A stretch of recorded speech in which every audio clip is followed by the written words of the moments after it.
Guarda Civil Municipal de Manaus. Eu sou o professor Magno Assis, estou com uma dica especial aqui para você. É direito constitucional? Não. Você está acostumado com esse professor com direito constitucional? Não. Hoje a gente vai falar de um assunto, a nossa dica aqui é teoria geral dos direitos humanos. Ah, não é direitos humanos, é direitos humanos. Eu sou o professor Magno Assis. Qualquer dúvida, pode me chamar na @magnoassis44. Se você vai prestar o concurso ou tem interesse de prestar o concurso para a Guarda Civil Municipal de Manaus, eu te convido a conhecer a plataforma da Vale. Aqui você vai estudar com os melhores professores, vai ter o apoio que você precisa, com PDFs, questões para você resolver. Você vai ter ali o edital verticalizado, você vai estudando e marcando, você vai ter dicas, dúvidas diretamente com os professores. Todos os professores da Vale aqui são bem acessíveis para você tirar todas as suas dúvidas, diferente daquele curso que você compra e todo mundo some, você quer tirar uma dúvida, você ficou com uma dúvida na aula e quer tirar a dúvida com esse professor. De grande dificuldade de ter migrado para a turma presencial e a turma online, hoje tem essa facilidade, você pode estudar de qualquer lugar, na hora do seu almoço, de casa, só que você tem aquela dificuldade de tirar dúvida. Aqui na Vale você não tem essa dificuldade. Qualquer professor da Vale aqui, eu te garanto isso, que você entrar lá no Instagram dele ou diretamente com o pessoal aqui da Vale, ele vai... Eu sei porque eu recebo direto, alguém manda na Vale, eu fiquei na dúvida com aquela aula, eles me mandam, respondo e tiro a dúvida daquele aluno, que a pior coisa que tem é na hora da prova, você saber que deveria ter tirado aquela dúvida e não tirou, e aquilo cair na sua prova. Pelo menos tire isso da sua cabeça, não fique com dúvida, e aqui na Vale você não tem esse problema, beleza? Se você quiser participar aqui da comunidade da Vale, adiciona a Vale aí no Instagram, tem tudo aqui embaixo, @vale.concursos, e também no Facebook, aqui no YouTube, segue o canal, clica no sininho aí que ajuda muito você mesmo. Qualquer dúvida que for surgindo sobre o concurso, adiou, mudou alguma coisa aqui no edital, você vai ser avisado em primeira mão, não somente nesse concurso, como nos outros concursos também. Clique no sininho, ative as notificações, deixe seu joinha que ajuda bastante, não custa nada, se inscreva no canal e comente aqui embaixo qual assunto que você gostaria que esse professor gravasse. Comente qualquer coisa aqui embaixo, já ajuda o vídeo a ter uma relevância para atingir mais pessoas e a Vale continuar oferecendo aulas de qualidade e gratuitas aqui dessa forma que está oferecendo, chamando você para estudar com a gente, beleza? Qualquer dúvida, me chama no meu Instagram, @magnoassis44. Dito isso, separei alguns assuntos. O que eu pesquisei? Eu pesquisei na IBFC qual que é o nível aqui que a IBFC tem acreditado nessa teoria geral dos direitos humanos. Como você está acostumado comigo aqui, como professor de direito constitucional, talvez você vai notar uma grande diferença, porque no direito constitucional eu tenho ali a Constituição como pavimentação para eu seguir te ensinando. Eu sei que a banca não pode sair da Constituição. Quando a gente fala de teoria geral dos direitos humanos, o assunto é muito amplo, bem subjetivo, tem muita coisa aqui que eles podem cobrar, e eu separei os principais assuntos que podem cair na sua prova. Nós temos 30 minutos para falar disso, e eu separei os assuntos principais que eu aposto que podem estar na sua prova quando a gente se fala de teoria geral dos direitos humanos. Como o próprio nome já diz, é uma teoria. Isso é uma teoria, ela exige várias interpretações, diferente ali do artigo 5º, do artigo 1º ao 4º, que a gente tem ali certinho o que a banca pode te cobrar. Se você tiver, inclusive, a memória fotográfica, não tem como você errar. Obviamente que a maioria das pessoas não tem, mas se você conseguisse decorar, você pode acertar tudo. Quando a gente fala de teoria geral dos direitos humanos, a coisa se torna um pouco mais subjetiva, mas a gente vai tentar aqui cercar de todas as formas, nesses 30 minutos, obviamente, que a gente tem, devidas aí às proporções da prova, e tentar te induzir, te conduzir ao melhor caminho se cair uma questão de teoria geral dos direitos humanos, beleza? Separei para você os melhores temas aqui que a gente pode ter na hora da prova. Muito se fala de teoria geral dos direitos humanos, mas o que seria isso? O conceito disso os direitos humanos formam um conjunto de normas jurídicas nacionais e internacionais que buscam assegurar um patamar mínimo da dignidade para todo e qualquer ser humano. Então, os direitos humanos são as normas internas, falando a nível de Brasil, são normas nacionais e internacionais, é o conjunto de normas essas nacionais, como a Constituição é uma delas, e internacionais. Eu vou colocar outro conjunto aqui, internacionais. Nacionais.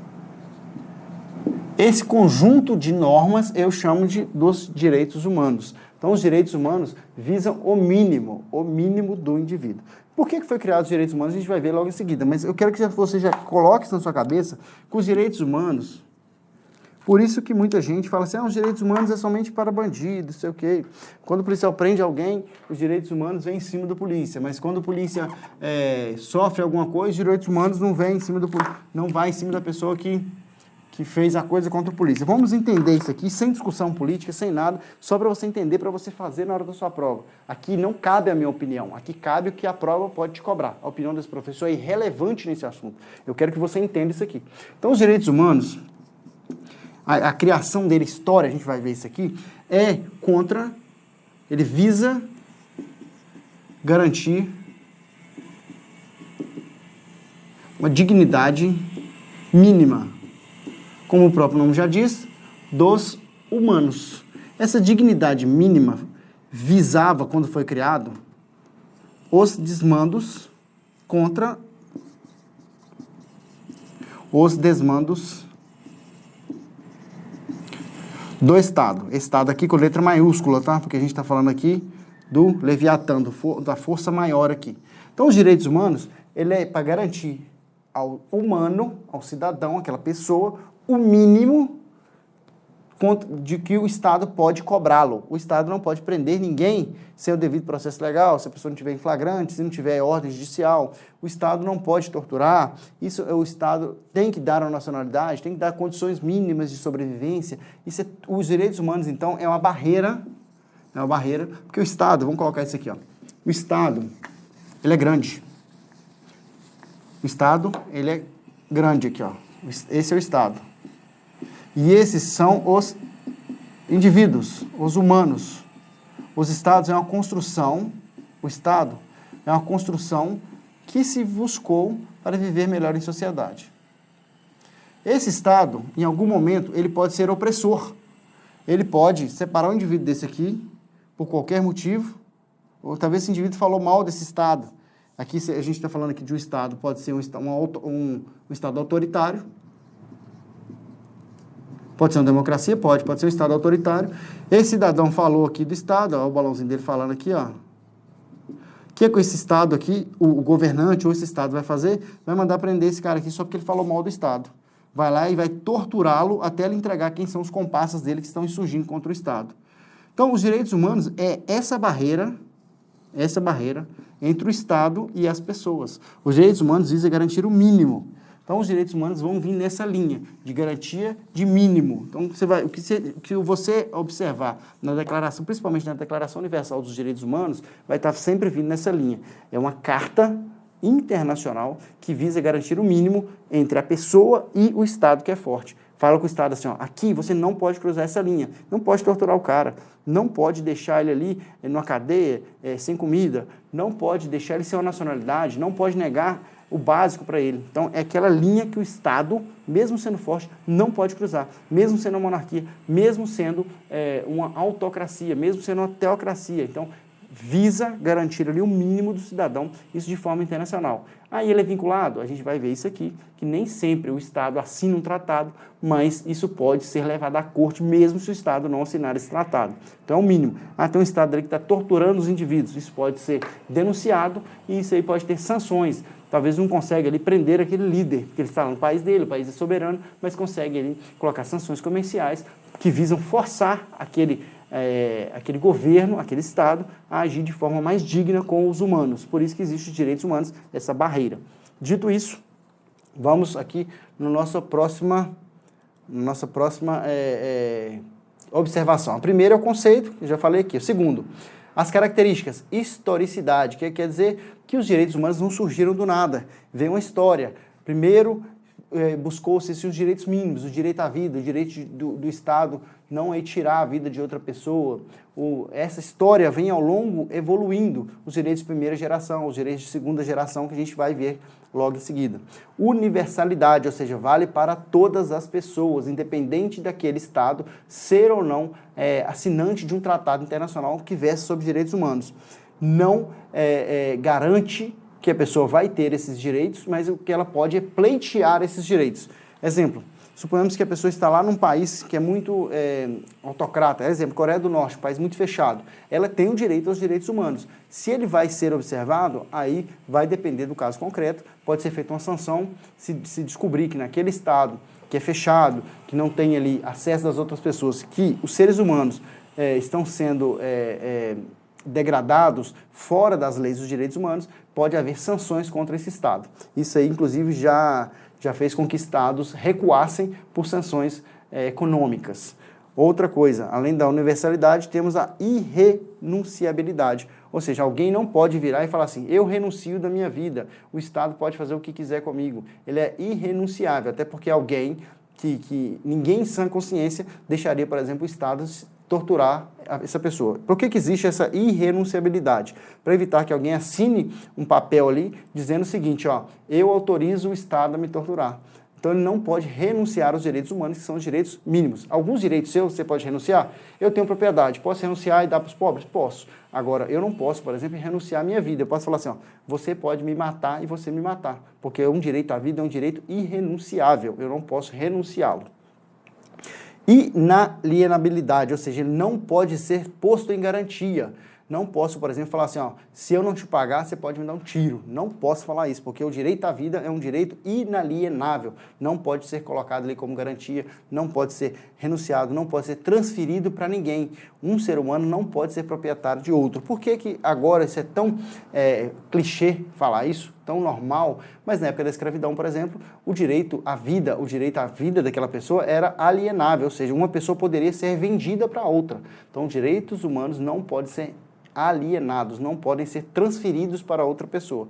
Não posso autorizar, por exemplo, um papel falando, eu autorizo você a me dar um tiro. Não posso, porque é um direito à vida, que é um dos direitos humanos, se não o maior, ele é inalienável. Todos os direitos humanos são.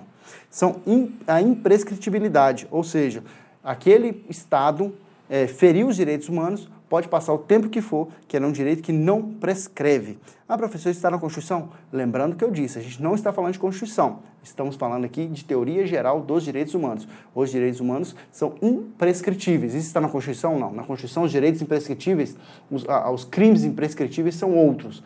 Os direitos humanos não prescrevem. A gente está falando de teoria geral dos direitos humanos. Não confunda isso. Se na sua prova estiver falando de direito constitucional, aí você vai falar dos crimes imprescritíveis. Aqui a gente está falando de direitos imprescritíveis. Ah, você foi torturado em 1950, só que você só falou isso hoje. Não prescreveu. É um direito de vocês não sofrer a tortura, ele não prescreve. Tanto que pessoas, por exemplo, que sofreram na Segunda Guerra Mundial no Holocausto, tiveram julgamento aí dos seus detratores muito tempo depois, porque os direitos humanos não prescrevem. Essas características, anote aí, 1H, 1U e 3I, cuidado, pode cair na sua prova, já vi questões da BFC nesse sentido. Outra coisa que você tem que saber, incorporação. Como os tratados foram incorporados na nossa Constituição aqui. Tratados internacionais sobre direitos humanos aprovados na forma do artigo 60, ou seja, em forma de emenda constitucional, equivalem às emendas constitucionais. Tem uma posição hierárquica constitucional. Então, ó, um tratado, como eu vou conseguir incorporar o Tratado de Direitos Humanos na Constituição? Lembrando que o que está lá na DUDH, Declaração Universal dos Direitos Humanos, não necessariamente tem que estar na Constituição com aquelas palavras. Mas a Constituição, via de regra, que o Brasil é um país que adota esses tratados, ele vai estar em outras palavras na Constituição de uma forma ou de outra, como direito à nacionalidade, o direito à proteção à vida, a proteção à criança. Então, a gente tem isso na Constituição, mas de outra forma, não desse jeitinho que está lá na DUDH. Na Constituição, a gente tem o seguinte, se for um tratado que versa sobre direitos humanos, está na Constituição, lá nos parágrafos que estão embaixo. Se eu não me engano, o parágrafo 3º ou 2º. Ele, por força do artigo 60, ele tem que ser aprovado por 3/5 dos membros do Congresso Nacional, ou seja, da Câmara dos Deputados e do Senado Federal, em 2 turnos. Se um tratado internacional, o Brasil assinou um tratado internacional, ele vai para o Congresso. Se ele tiver 3/5 dos membros que votar favorável, e se ele tiver, tanto na Câmara dos Deputados, no Senado Federal, ou seja, nas duas casas, e ele tem que ser votado em 2 turnos, ou seja, ele tem que ser, passa na Câmara dos Deputados em um turno, teve aprovação, mais de 3/5 votou. Se menos de 3/5 votou, ele nem é aprovado. Ah, ele votou. Tem outra sessão. Nessa sessão, pode ter outras pessoas que vão mudar o voto, pode ter gente que não foi, então tem que se votar de novo. Votou de novo, teve 3/5, parte para o Senado Federal. No Senado Federal, mesma coisa. Tem que ter 3/5 em 2 turnos. Então, quando o tratado passa nesse rito aqui, ou seja, tem que ser aprovado em 2 turnos, nas 2 casas, por 3/5, ele passa a ter força de emenda constitucional. Emenda constitucional, ou seja, ele tem a mesma equivalência da Constituição. Isso já caiu na prova. No Brasil, um tratado internacional que versa sobre direitos humanos, se ele é aprovado com o mesmo rito na emenda constitucional, ou seja, esse rito aqui, 3/5, 2 casas, 2 turnos, ele tem a força de quê? Aí está lá. Norma supralegal, norma infraconstitucional, decreto, resolução, lei específica, lei complementar, não. Ele tem força de Constituição. Então, um tratado internacional que versa sobre direitos humanos, se ele é aprovado desse jeito, ele é a mesma coisa de uma emenda. E uma emenda é a mesma coisa da Constituição. Então, se eu tiver a pirâmide aqui e a Constituição é o topo dessa pirâmide, ou seja, nada pode ser maior, um tratado internacional está dessa forma aqui. Ah, e se tiver o tratado em consonância com a Constituição? Como o tratado é mais moderno, a gente vai olhar o tratado. Exemplo. Pacto São José da Costa Rica disse que não pode ter prisão civil, a não ser a prisão do não adimplemento de pensão alimentícia, de alimentos. Tirando essa prisão, não pode ter outra prisão civil por dívida, por exemplo. Não pode ter prisão civil pelo depositário infiel. E na Constituição ainda está lá, falando que tem prisão pelo depositário infiel. Como o Tratado Internacional foi aprovado, que é o Pacto São José da Costa Rica, hoje o depositário infiel não pode ser preso mais por força desse tratado. Porque está na Constituição, mas está no tratado. Só que o tratado é mais moderno. Ele trouxe uma nova interpretação para esse artigo, apesar de não ter mudado na Constituição. Hoje não se fala mais da prisão do depositário infiel. O que é o depositário infiel? É aquela pessoa que tinha ali, ela ficava sobrecargo de um bem e ela não devolvia esse bem, o Estado poderia prendê-la sem ela necessariamente ter cometido um crime. Era uma prisão civil. Exemplo, tem uma Ferrari que foi presa numa operação da Polícia Federal. Se essa Ferrari ficar no pátio, ali quando sair a sentença daqui a uns 5, 6 anos ou menos, ela vai estar degradada. Então, eu vou fazer o seguinte, vou entregar essa Ferrari para uma pessoa que tem uma loja ali de carros de luxo. E essa pessoa vai cuidar desse carro até que a justiça dê a destinação. Você vai devolver, se a pessoa for absolvida, ou se vai vender, leiloar, o que vai fazer. Essa pessoa some com esse carro e não devolve.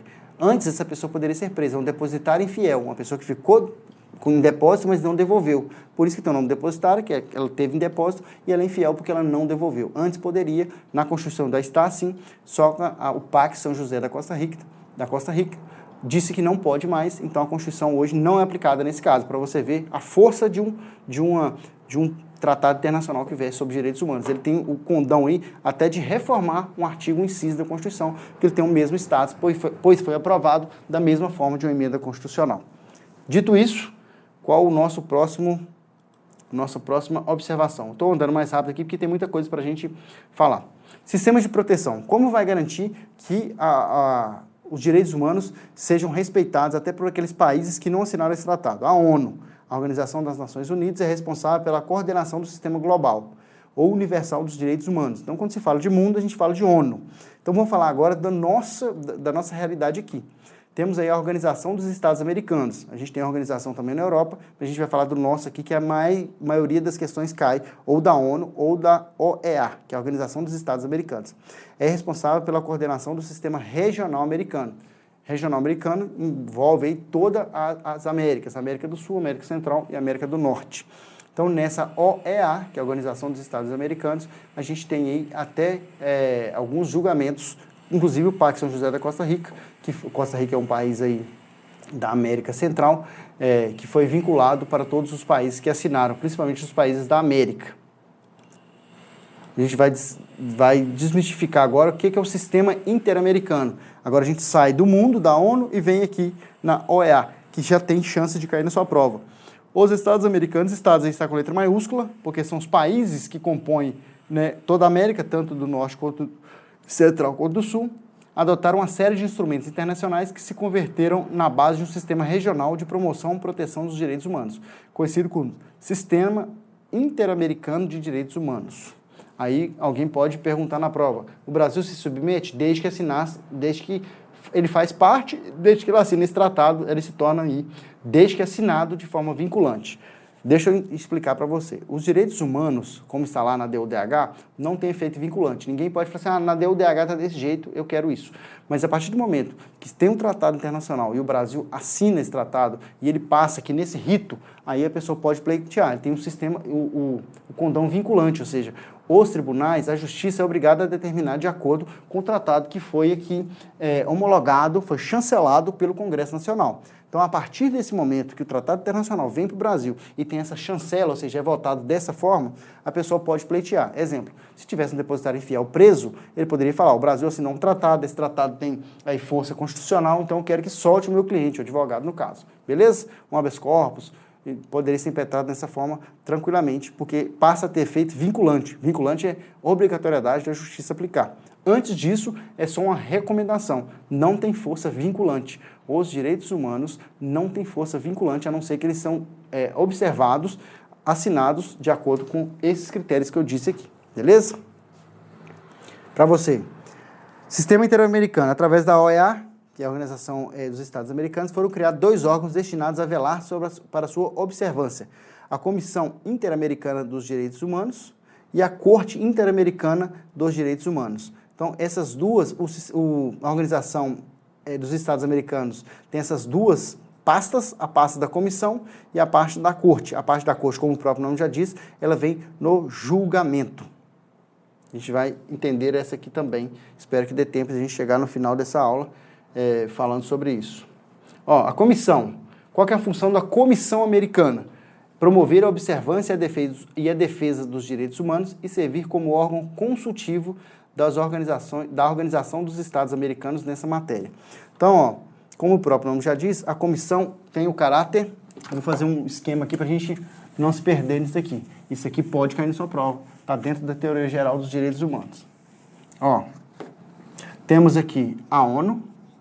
A ONU é responsável por essa garantia no mundo todo, né? Aqui está a Europa, a África, a Oceania, a Ásia aqui. A ONU é o mundo todo. Inclusive, o símbolo da ONU é o planeta. Da ONU, eu parto para a OEA. A OEA, dentro do globo, é só essa parte aqui, ó, a parte da América aqui, ó, com o Brasil, certo? Essa OEA tem 2 divisões aqui importantes para a gente saber. Uma é a comissão e a outra é a corte. É corte, tá? Não é corte, né? Corte. A comissão tem caráter consultivo. Será que isso que esse Estado está fazendo fere os direitos humanos? Vamos consultar a comissão formada por pessoas aí de vários países das Américas. O órgão é um órgão consultivo, ou seja, de consulta. Vamos avaliar. A corte aqui a gente vai ver. Comissão, para não confundir, tá? Promover a observância e a defesa dos direitos humanos e servir como órgão consultivo da Organização dos Estados Americanos nessa matéria. E a corte? Órgão judicial, ou seja, a corte nos Estados Unidos, por exemplo, é justiça, né? Órgão judicial autônomo que tem sede em São José da Costa Rica, inclusive foi de lá que partiu o Pacto São José da Costa Rica, né? Conhecido nos Estados Unidos como San José, cujo propósito é aplicar e interpretar a Convenção Americana dos Direitos Humanos e outros tratados de direitos humanos. Então, esse é um órgão judicial. Um órgão judicial. A comissão não julga, a comissão aponta, a comissão dá o parecer, mas a corte julga, ela tem função judicial. Ela vai julgar o quê? Violações aos direitos humanos. Esses direitos humanos podem ser tratados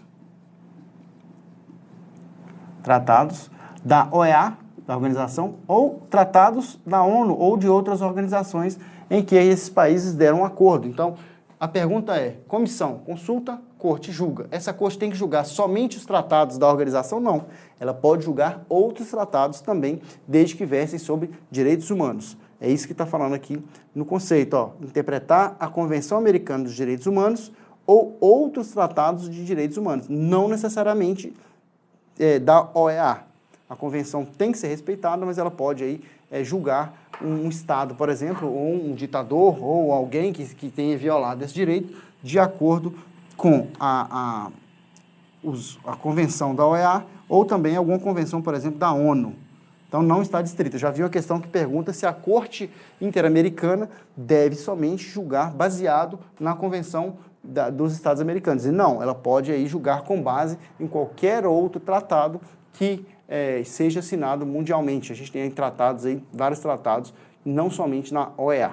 A Corte Interamericana pode fazer esse julgamento e o Brasil tem essa assinatura na Corte Interamericana. Pode ser que aconteça de um brasileiro que seja julgado nessa Corte Interamericana, porque o Brasil é um dos signatários. Vamos na próxima aí, ó. Ainda falando da Corte Interamericana, de acordo com a Convenção, só os Estados partes e a Comissão têm direito de submeter um caso à decisão da Corte. Então aqui pra gente, na tela, a Corte, como o nome já diz, ela tem função judicial, ela julga, mas quem pode levar um caso à Corte? Isso também já caiu na prova da IBFC. Quem é legítimo, quem são os legitimados para levar um caso a ser apreciado na Corte da Organização dos Estados Americanos.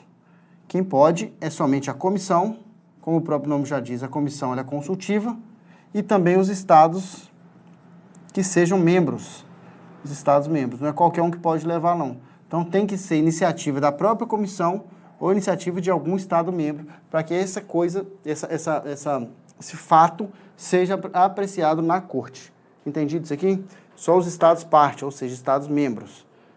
Mais uma vez aqui, falando sobre sentença. As sentenças da Corte são insuscetíveis de apelação, possuindo caráter definitivo, inapelável e vinculante. Isso aqui, ó, muita gente erra na hora da prova, porque é uma coisa que é incomum quando a gente fala de justiça. Normalmente, na justiça, você tem o segundo grau de jurisdição. Só que quando um caso vai para a corte, ele já exauriu todas as esferas de jurisdição naquele estado onde foi julgado. Quando ele vai para a corte, é uma violação muito grande dos direitos humanos. Então, as sentenças da corte não possuem segundo grau, não podem ser submetidas à segunda apreciação, apelação, e possuem caráter definitivo, inapelável e vinculante. Ou seja, o que foi decidido na corte, aquele estado parte tem que cumprir. A pessoa foi condenada na corte há X anos, o estado tem que cumprir. Beleza? Sentença da corte. Ó, sentença. As características da sentença da corte. Cuidado, isso cai demais. Sentença da corte da OEA. Sentenças. Elas são irrecorríveis,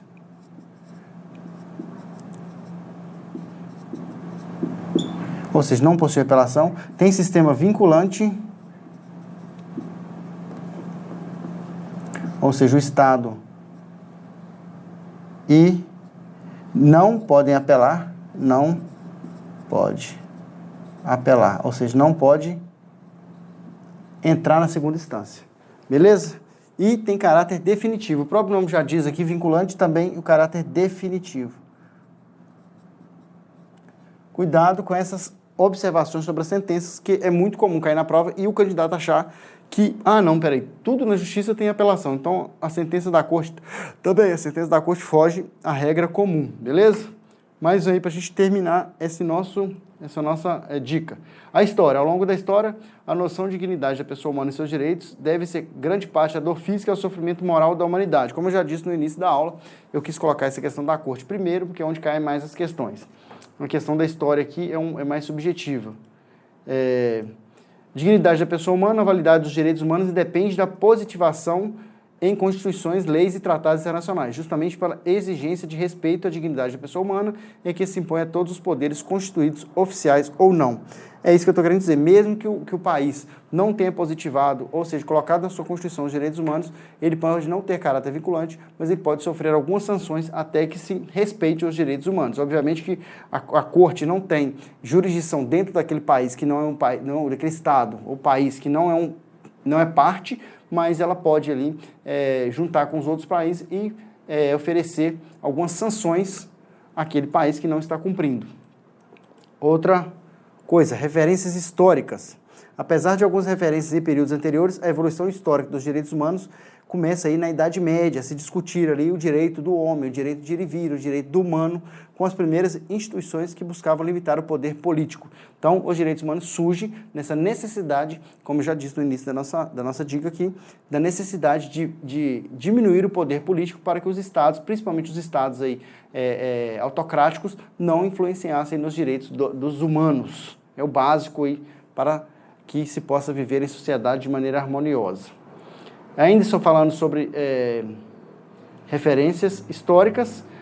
A Carta Magna, aí, que era a Constituição da época, de 1215 na Inglaterra, elenca as prerrogativas garantidas a todos os súditos. A gente ainda estava numa monarquia pura e simples, hoje é uma monarquia parlamentarista.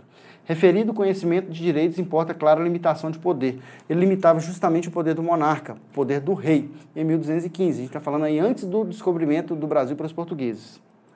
Durante o reinado dos Stuart, o parlamento inglês, na tentativa de limitar o poder real, especialmente o poder de prender os opositores políticos, sem submetê-los ao processo criminal regular, editou-se a lei do habeas corpus. Isso aqui já em 1679. A gente já estava aí numa monarquia que já tinha a influência do parlamentarismo.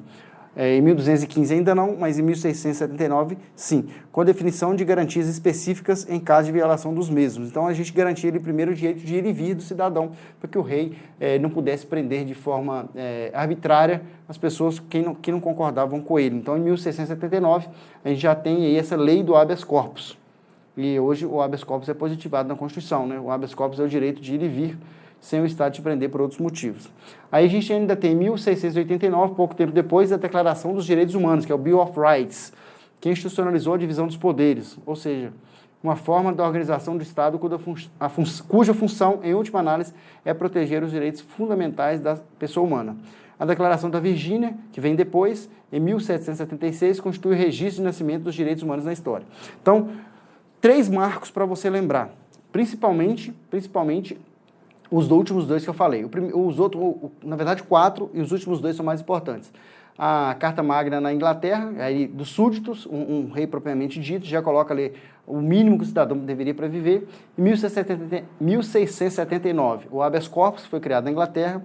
Em 1689, aí sim a gente começa a falar de uma Declaração de Direitos Humanos, que é o Bill of Rights, e em 1776, aí sim o nascimento dos direitos humanos na história. Então, o nascimento dos direitos humanos vem na Declaração da Virgínia, em 1776. A maioria das questões que trata da história pergunta para você essa data e qual o nome dessa declaração. Grave isso aí. Declaração da Virgínia marca o nascimento dos direitos humanos que a gente conhece como hoje. Os direitos humanos do homem e do cidadão confirma a ideia de liberdade e igualdade dos seres humanos e reconhece a fraternidade, ou seja, a exigência de uma organização solidária da vida em comum. Os direitos de 1789 presumem uma pré-existência, ou seja, já existia ali o Tratado de Virgínia.